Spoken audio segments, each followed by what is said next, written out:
guys, I'm Anne and welcome to Chronically Beautiful, where we're living our best life even though we probably don't feel like it. And today we are in my bathroom. Welcome! I have had a couple of requests to do a video about how to use a neti pot, and since the neti pot is something that I use just about every day and really swear by, I really am excited to do this video. So if you think that sounds interesting, please stick around to watch, but before you do, don't forget to hit that subscribe button, ring the bell, and give this video a thumbs up if you enjoy it. Thanks so much for coming. Let's dive right in. First, we're going to talk about what is a neti pot. So a neti pot is a device that's used for nasal irrigation. And nasal irrigation, which sounds like some kind of farming thing, is when you send a balanced saline solution into one nostril through your sinus cavity and it comes out the other nostril. First, it can be used to rinse debris, allergens, bacteria, plain old dust and dirt, germs, things of that nature out of your nose. The second is that it can relieve your sinus passages if your nose is plugged. It helps to get rid of excess mucus. If you are sick or dealing with congestion, allergies, etc., you can use it to rinse out the excess mucus that might be in there. You can also use a neti pot to keep your sinus passages lubricated and moist.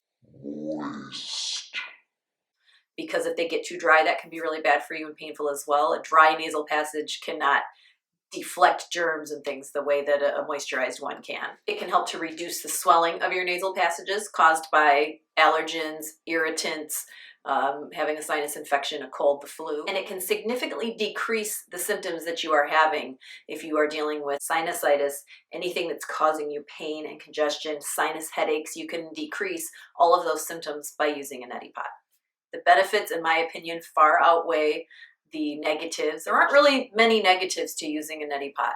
If you're doing it properly, you're going to be fine. But there are some really important safety things to consider. The number one most important safety tip when using a neti pot is that you are always using distilled, boiled, or filtered water. You never want to run just straight tap water into your sinus passages because you could risk getting some kind of an infection from microscopic bacteria. There's a possibility of getting the brain-eating amoeba that happens if you are, using really dirty water and running it through. And there are some ways to prep your water so that you can do this safely. We'll go over that in a moment. The other things you want to think about is when you are using the water, you don't want it to be too cold because that will be uncomfortable. And you don't want it to be too hot because you could risk burning the very sensitive membranes on the inside of your sinuses. You also want to make sure that you are using a proper and balanced solution as you do this. Now you can make your own solution. I have tried this before with salt and baking soda. I did not have luck with it. It was very painful, and I just think it's easier, less painful, it's more expensive, but I just buy the packets. There are several different kinds that you can try out to find one that you like the best. But when you're doing this right, it shouldn't hurt. You always want to make sure that you're keeping your neti pot clean and rinsed after each time that you use it. And finally, you do not want to overdo it with the neti pot. Now, I do mine every day, sometimes twice a day, and that is not too much for my system. I never feel like my sinuses are dried out or like I'm overdoing it, but you could run the risk of completely depleting the mucus that your body needs to fight off bacteria and just drying out your sinus passages if you overdo. That has never been the case for me. The type of neti pot that I use and recommend the most is this type, which is, oh, there's some water in there, is this type that's like a squeezy bottle.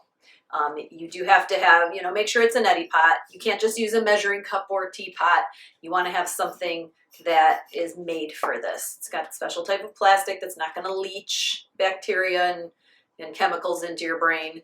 I like this type. Now these typically come with a straw that attaches right here and goes down in there so you can hold it upright, and I take that out and get rid of it because I don't like that. So I prefer this type, and what I do is tilt my head, and I'm going to demonstrate in a bit, but I like this because I can squeeze it and just get it done quickly. The other type that doesn't allow you to do that is the kind that you may be used to seeing, which I don't have one right now because I don't really like them, that looks almost like a teapot with a lid that screws on. and no air can get in, and then you pour it and you just pour it and the water just moves gently through.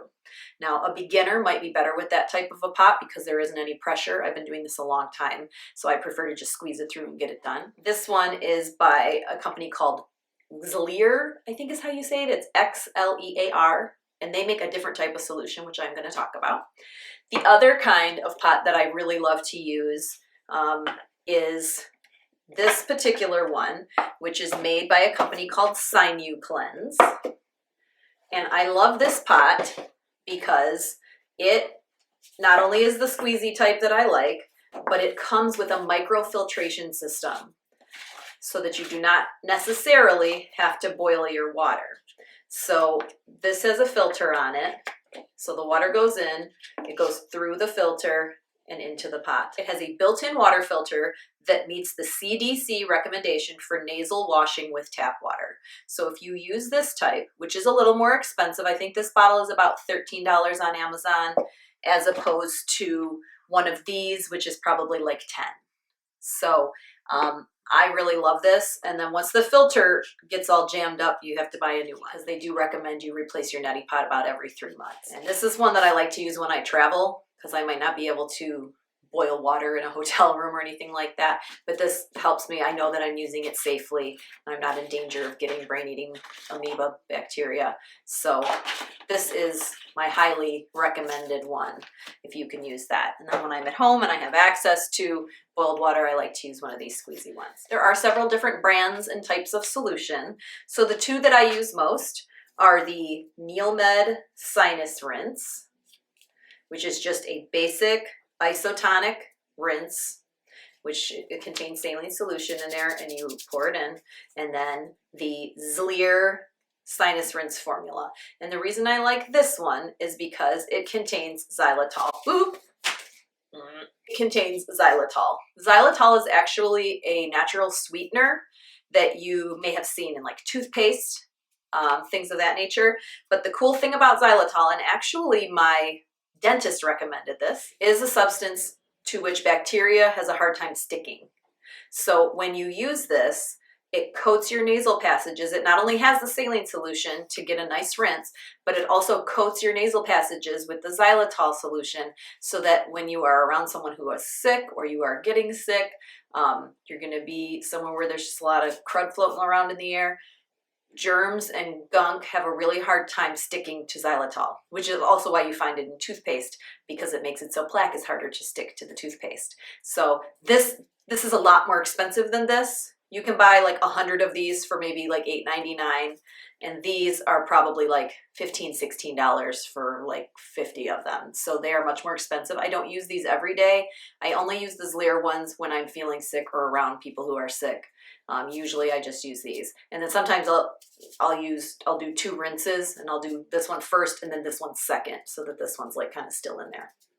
These are both isotonic solutions. An isotonic solution means that it is balanced so that it will be at the same levels of saline as your body. So it should feel completely normal, and you should not feel anything different when it's coming through. It shouldn't hurt, shouldn't burn.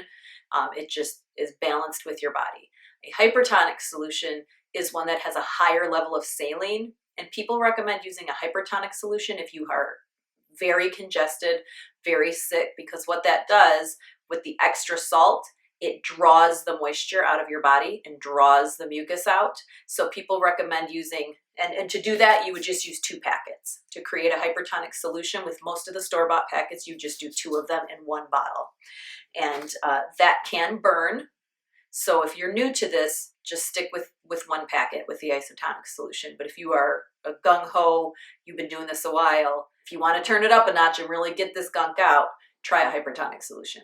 On a daily basis, I usually use 2 packets, but I don't put them together. I do 2 rinses back to back of an isotonic solution.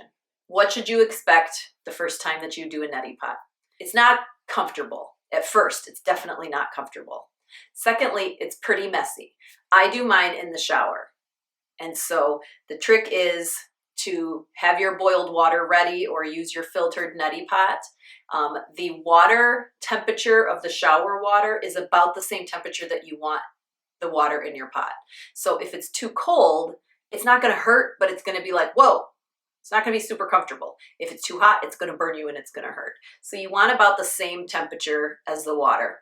And if you want to make sure that you're boiling your water first, or you have distilled water ready to go, you would take that water, put it into a measuring cup, a glass measuring cup. Some people will put it right in their neti pot and boil it, or not boil it, but heat it up in there. I don't like doing that with the microwave and the plastic, even though it says that you can. I don't like it. So I put it in a glass measuring cup, and everybody's different. My mom, for example, she heats hers up for like 40 seconds and then sets it on the edge of the shower. And by the time she's done with her shower, it's the last thing she does. It's just the right temperature. For me, I heat it up for maybe like 20 seconds and I do it right away. Or I use my filtered pot. But you would just take this water, you pour it in to your neti pot, put your solution in, and away you go. When you do this, you're going to have a gaggy feeling, possibly, at first. Now, I am a metaphobic. I am phobic of throwing up, and it's not so bad that I wouldn't do this. So don't be afraid if you have those issues. But if you relax enough, you won't feel that. So I always tilt my head to the side and down slightly, and then I squeeze it in, and then I just let it fall. You have to breathe through your mouth, otherwise you will drown. And you want to, again, just relax. Once it's all gone through, you're going to blow your nose, either into a Kleenex if you're not doing this in the shower, or just blow it into your hands and rinse it off. Ew, but whatever. It's mostly all water that's going to come out of there. And then the thing that is kind of important if you really want to get all the gunk out is you have to kind of hack a loogie. And if you don't know what that term means, it's the kind of thing that you do. I know, very, very ladylike. But you have to be able to do that, because what's going to happen, especially if you have congestion, is all this kind of gunk and mucus is going to start to drip, and it's going to start to drain. And if you don't hack it out of there, and you're going to end up spitting most of it out of your mouth, it's going to just like drain down your throat and be disgusting, and you won't like it one bit. So my husband probably hears it every morning after I do this, and I spend another couple of minutes just trying to hack up all the gunk and get it out of there. Now, when you do this, you may not necessarily get this big, disgusting payoff that you might see on some demonstrations of using a neti pot. You might not get a big, giant booger that comes out. You might not get a bunch of black dirt and chunks of leaves or whatever. For me, I rarely, if ever, get anything like that. I just get clear mucus and mostly just the solution itself that comes out. And then later in the shower, because I do this near the beginning of my shower, later in the shower, the mucus starts to drain, and then I hack it up and kind of get it out. And I will like blow my nose and kind of, clean it out and whatever. And it just leaves me feeling clear. If I have a sinus headache, if I feel congested, it will usually clear that up. If I have a cold, it will definitely clear it up for at least a little while.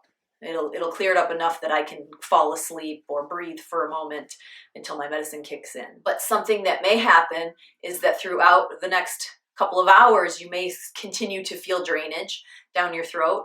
And the weird thing that could happen is that you may experience water dripping out of your nose just randomly. So if you're doing something and you maybe bend your head to dry your hair, water might just start dripping out of your nose, because there might have been some that was kind of caught at a weird angle. Or if you bend over to pick something up, you might like all of a sudden have water drip out of your nose. And that doesn't mean that you're in danger. It doesn't mean that there's a gallon of water trapped up in your nose that's been there forever. It just means that you didn't quite turn your head enough to get all of it out when it was time. It's perfectly safe, if not embarrassing occasionally. I've had it happen before where I'm like at work and talking to someone and I'm like, turn my head and it's like, boop, and you're like, oh Lord. So that could happen though, so just be prepared for it. Okay guys, now the moment you've been waiting for. Let's actually do the neti pot. I've got my water warming here. I am using tap water, but remember I'm using the bottle with the micro filter.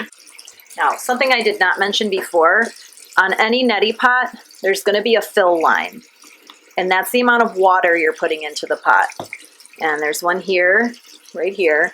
It's really, really important that you do not overfill with water, because then your solution will become hypotonic, which means too much water and not enough salt, and that will hurt. It will burn. So be careful. So now I'm gonna fill back up to my line. So that's 8 ounces of water, which is pretty standard for most.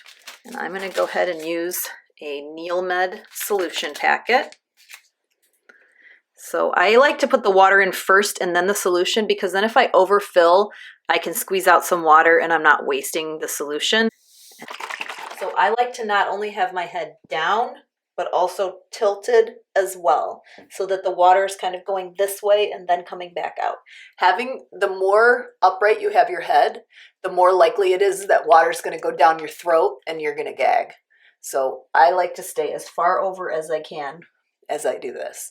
Now, if water does go down your throat, just relax. It's not going to kill you. And that's the thing that's really important throughout this whole process. Stay relaxed. Just stay relaxed. Just let it happen. So we're going to go here, and we're going to put this guy in. So sometimes you cough a little. That's okay. And I go about halfway. And now I'm going to switch and do the other side. Hopefully you can see it. Breathing. And then some of it will just fall out of there. And then I'll just kind of blow the rest of it out of there. Now normal. Hi. Okay, so I decided to do it at a different angle as well, just so you could see it from the front. Sorry the camera is in there, but I don't have a cameraman, and this is as good as it's gonna get. We take this, we lean forward, we hook it in there. I'm leaning over my sink. Very hot, right? Hello.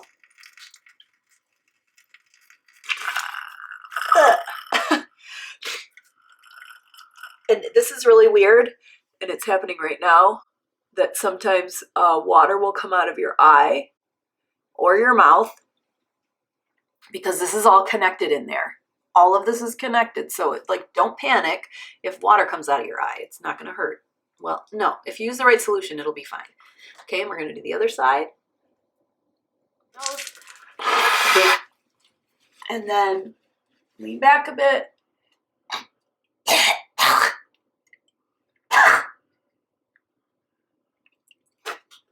That's the reality of this.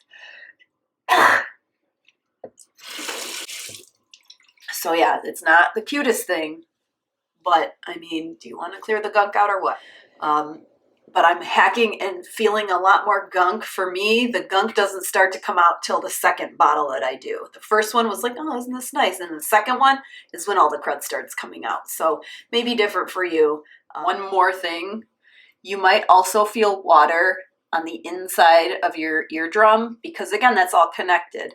That will subside. It will eventually drain out. You will be okay. But if you have an earache already, be really careful doing this, because that added pressure from the inside might make that worse. So just keep that in mind. This is not good for an ear infection necessarily. My final thoughts on using a neti pot safely. First of all, make sure you're following the precautions that we discussed earlier in the video. Always use boiled or microfiltered water. Make sure you're using the right type of solution for you. Make sure you're using the right temperature of water. And also make sure you're working hard to get all that gunk out, because your body might just not let it drain. You might have to help it out a little. Try a few different ones, find what works for you, and eventually you're going to find the golden ticket, and this is going to really start to help you. I swear by using a neti pot. I am always dealing with chronic illness symptoms. I have terrible sinus symptoms all the time. I'm allergic to like a billion different things. And when I started using a neti pot, I started getting just immediate relief. Now, I am sickly all the time just from having chronic fatigue and Hashimoto's and all of that nonsense, but I very rarely actually get a cold or an actual germy type of illness. And I believe that a big part of that is using the neti pot every day. And I definitely recommend that you give it a try, especially if you have consistent problems with sinus nonsense and you're surrounded by allergens, things like that. All right, guys, I hope you learned something today, and I'm excited to hear about your neti pot experience, or if you're a pro, leave some comments below about your favorite types of solution or favorite types of neti pots. This has been an interesting adventure. Thanks for coming with me. Keep coming back. Take care of you. Allergens. Hi, I'm from the Midwest. That was cute. How do I edit that out? When we get to the mucus section, chronically beautiful.